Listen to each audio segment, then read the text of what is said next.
So you believe in resistance by any means? I'm Shana Meyerson, and I am unapologetically Jewish.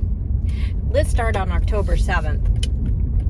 So on October 7th, thousands of Gazans, some Hamas members, about half not Hamas members, just innocent civilians of Gaza, stormed into Israel and massacred 1,200 people, innocent people, and also committed atrocities beyond the imagination. Across the globe, people have celebrated these massacres. I want you to first think, if you believe in resistance by any means, I want you to think of any other massacre that was actually a literal genocide, and I'm going to explain why, that you have ever even thought about celebrating. What happened on October 7th was atrocities beyond the imagination.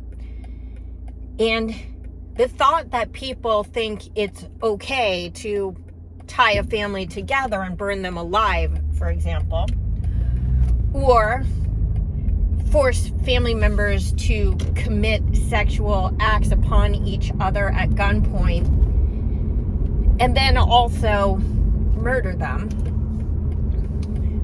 or to kill a Holocaust survivor in her bed by stabbing her dozens of times and also shooting her multiple times and also killing her caregiver. If you think that these things are resistance by any means that you somehow condone because you believe that the Gazans are some sort of victims of Israeli oppression, let's talk about this. So first of all, let's talk about why you think the Gazans were being oppressed by Israel. So for anybody who knows anything about history, in 2005, in an effort to hopefully entice the Gazans into a peaceful solution and a prosperous future for themselves, Israel withdrew unilaterally. If you don't know what the word unilaterally means, it means by itself, with no concessions from the other side and without asking for concessions from the other side.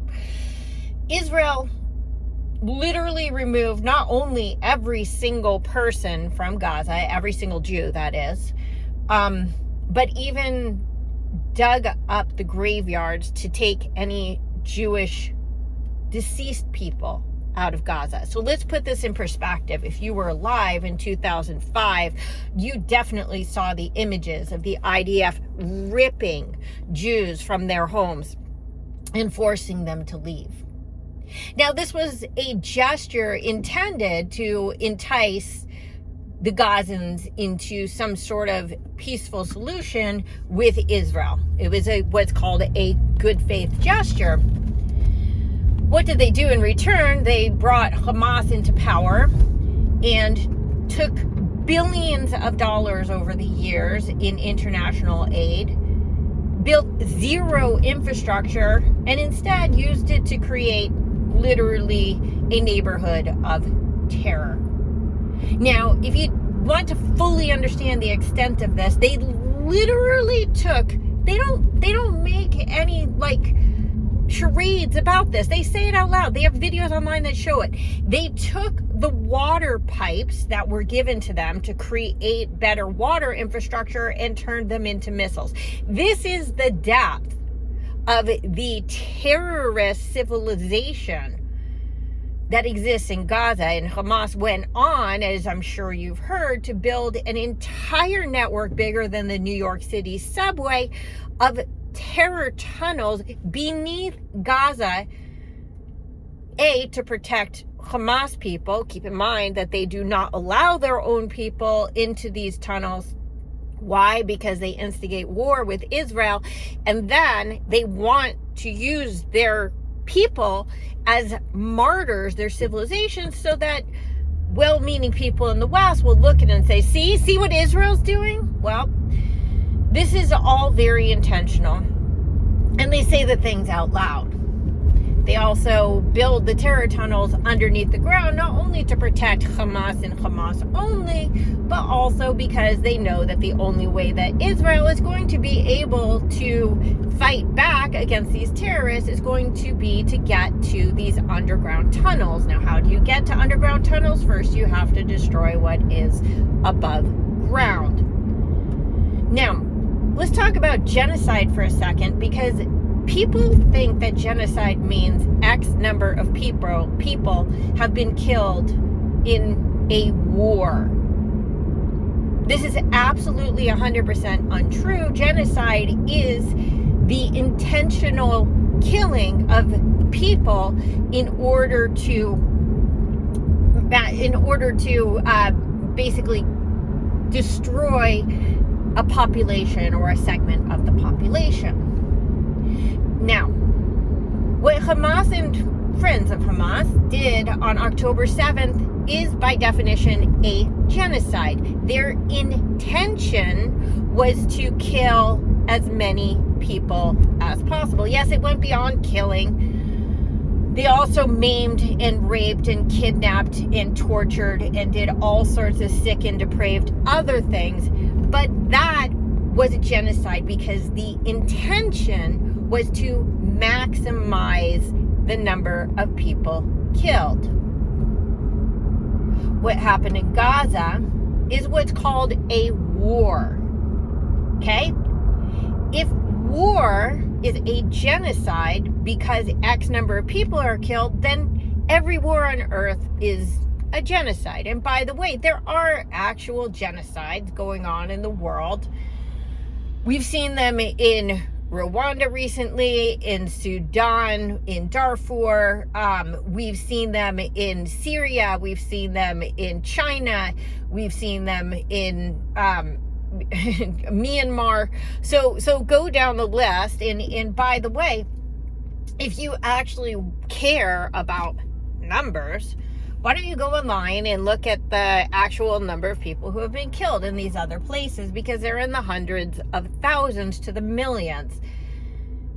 And by the way, in Gaza, the civilian to combatant kill ratio is the lowest in history. Not only the lowest in history for war, but the lowest in history for urban war.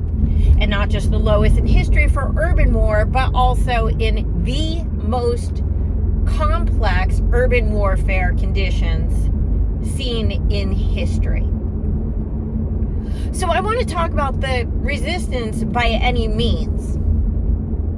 If there's part of you who believes that what happened on October 7th was somehow warranted and Israel's retaliation wasn't, first of all, the situation between Israel and Gaza before October 7th was a ceasefire. Keep in mind that every time there has been a war or conflict between Israel and Gaza, Gaza has been the one to start the war. Israel never starts a war, by the way, and a genocide, it doesn't occur in a defensive war against a combatant enemy. Genocide occurs when somebody is killing somebody else, which is civilian, for no reason. This is not a genocide, and I have plenty of videos that talk about that. So before October 7th, the situation in Gaza was this. About 20,000 Gazans every day would cross from Gaza into Israel because Israel gave them work permits because they had a better future if they worked for Israeli wages and had Israeli opportunities than if they stayed in Gaza. Why is this? Go back to the combination of Hamas uses all the infrastructure money for terror, and also the fact that there is nothing really that you can do in Gaza because nothing pays better than being a terrorist. Remember, of course, again, that Israel's hope was that if they gave Gazans hope of a better future, that the Gazans would figure out how to live in peace instead of constantly trying to kill their neighbors. And if you read the Hamas charter, you'll see that the Hamas charter literally says kill Jews wherever you can find them. That is Hamas.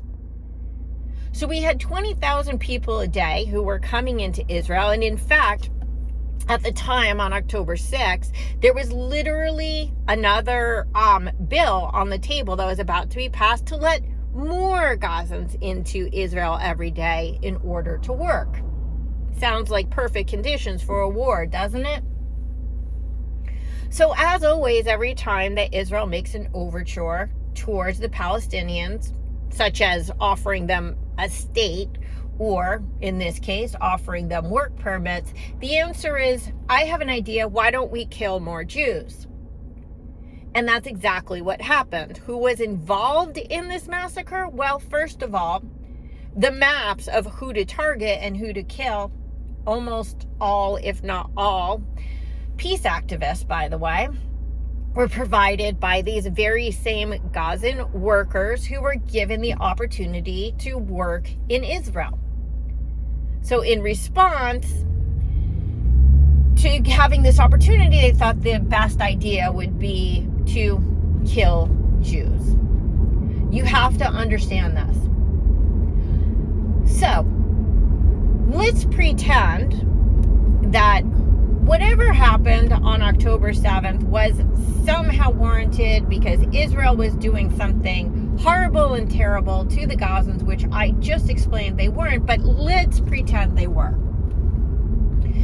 And you still think that this means that Hamas was warranted, not just Hamas, again, the civilians of Gaza as well, was warranted in the atrocities that no human being should ever, in any circumstance, perpetrate upon other humans. I'm sorry, but if you think that raping a woman after cutting off her breasts and then sticking a grenade up her private parts is resistance by any means and is somehow okay, you have something evil within you. I'm sorry, but you do. This is animalistic, terrorist behavior, hard stop. But let's pretend that resistance by any means is somehow okay. Well, first of all, then, why isn't it okay for Israel to do whatever they need to do to kill the terrorists after 10/7? Oh, does resistance by any means only apply if you happen to be a Palestinian, not if you're a Jew? Because that's what's called a double standard. And when you apply standards to Jewish people that you apply to no other people, that is anti-Semitic. Double standards are anti-Semitic. So either you believe that somehow Hamas and the Palestinians of Gaza were warranted in their behaviors that occurred on 10/7, and Israel is also warranted in replying, that's not a double standard, or you believe only one has the ability and the legal justification for that kind of behavior. And by the way, that kind of behavior, if you don't know the difference of making a man and his wife watch their baby being microwaved to death, and somebody who is killed in a war where they have been warned to literally get out of the way of harm, then you also have something wrong with your filter. These are not equivalent things.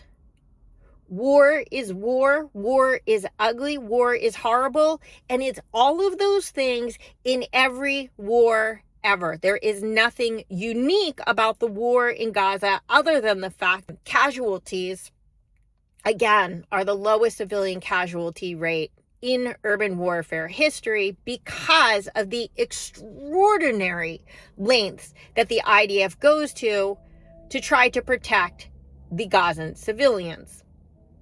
They literally warned them to get out of the way, not just with loudspeakers, but with flyers, with texts to their phones, with literal phone calls. They use soldiers to call people and tell them to get out of harm's way. They also sent in ground troops, many of whom were killed, many hundreds of whom, in order to make the war on Gaza more targeted, more specific, because Israel could have destroyed Gaza by air in a minute. They could have just carpet bombed the whole place and destroyed everybody, but they didn't do that. Why? Because Israel is not interested in killing civilians. Remember what I said about intent? If you want to commit genocide, A, you kill everybody as much as possible. You don't warn them to get out of the way. And B, you do it in the most efficient manner. You kill as many people as you can. So carpet bombing, they could have gotten rid of all the people in Gaza instead of almost none. And you might say, oh, well, 73,000. I did a whole video on why that number is incorrect and inflated and includes about 20 to 30,000 Hamas terrorists and other fake deaths. But if you believe that number, if you think that 73,000 out of 2.2 million is an extraordinary number, statistically speaking, I'm not saying this as a human being. I honestly do not want to see anybody being killed, period, on either side, anywhere in the world. End of story.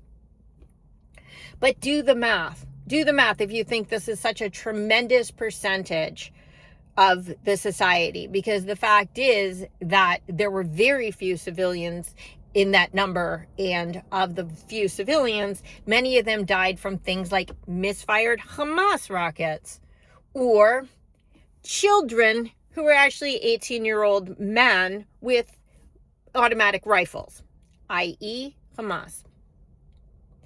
But if you think, once again, that Hamas and their friends were justified in their behaviors, then let me ask you this.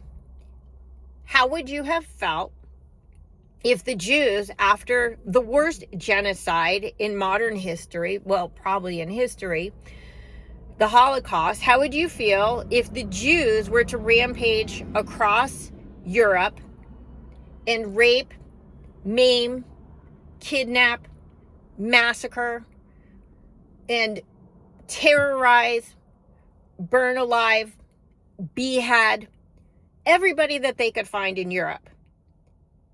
If you like numbers, we're talking about 6 million Jews that were massacred here. So it seems to me, with 6 million versus whatever, a few tens of thousands, that it would make sense that Jews would have been totally justified to go all across Europe and do all of those atrocities to everybody.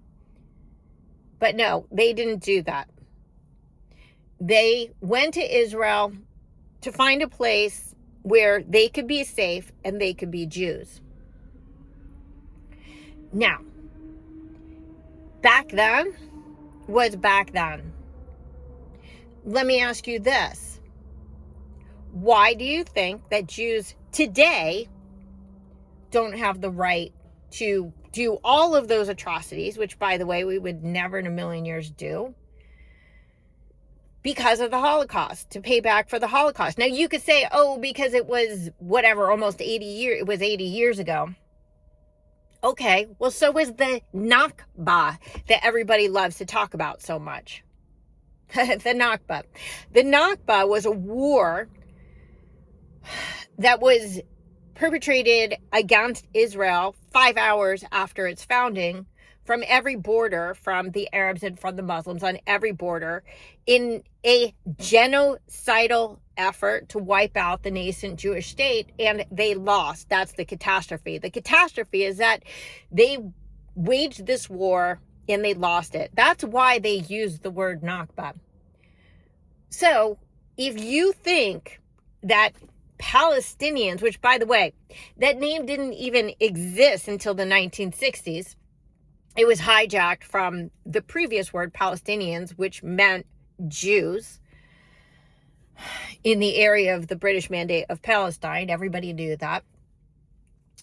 But if you think that the so-called Palestinians are justified in their abject terror that they engage in today nonstop because of the Nakba 80 years ago, well, then I guess the Jews are also perfectly legitimate in any kind of retribution that they might exact on Europe or the world for what happened during that period. Keep in mind, by the way, everyone likes to talk about how hundreds of thousands of whatever, maybe about 800,000 Arabs were expelled from Israel after the 1948 war. And the fact, if you really care, is this. Many of them left because they were told to left because the Arabs that were invading said, we're going to win this war swiftly and then you could go back. Many of them were displaced by the Jewish people. I'm not going to lie about that, but that happens in war. Again, let's look at double standards. But the thing that people won't tell you is they were all offered citizenship in Israel if they wanted it, and they chose not to. Do you know that at exactly the same time, basically the same number of Jews were expelled from throughout the Arab states in North Africa? Oh, you never heard about that? Yeah, why don't you look at the numbers of how many Jews were in Iraq or Iran or any of these places prior to about early 1950s? Because in these years of the war and after the war, all Jews were expelled from throughout this Middle East and Northern African region. Yes, basically about 1 million of them.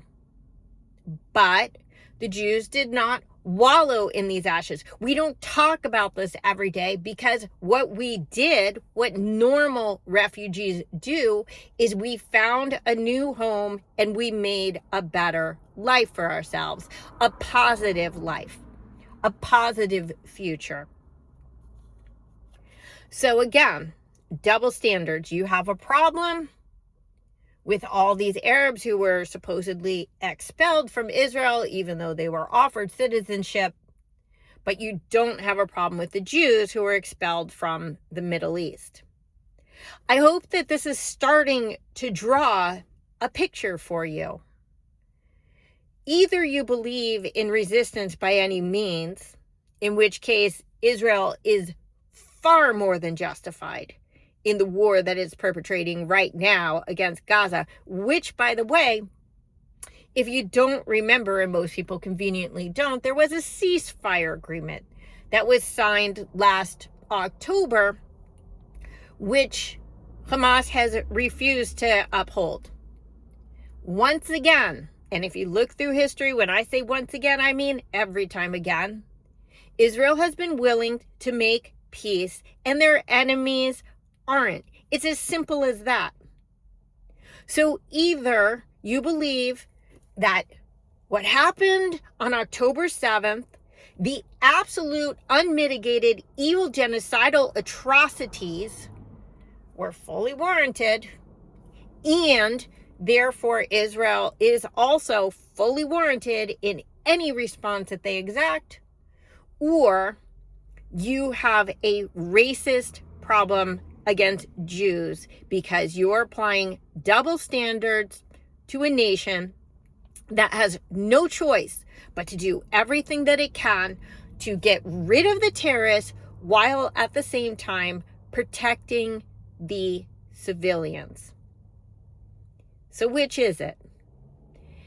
I think that if you look inside, question your own assumptions, get honest about what really, really is happening, educate yourself on this history, you're going to find that what's going on in the world today, compared to what's going on in Gaza, there is nothing extraordinary except for the fact that Israel takes tremendous lengths to protect enemy civilians.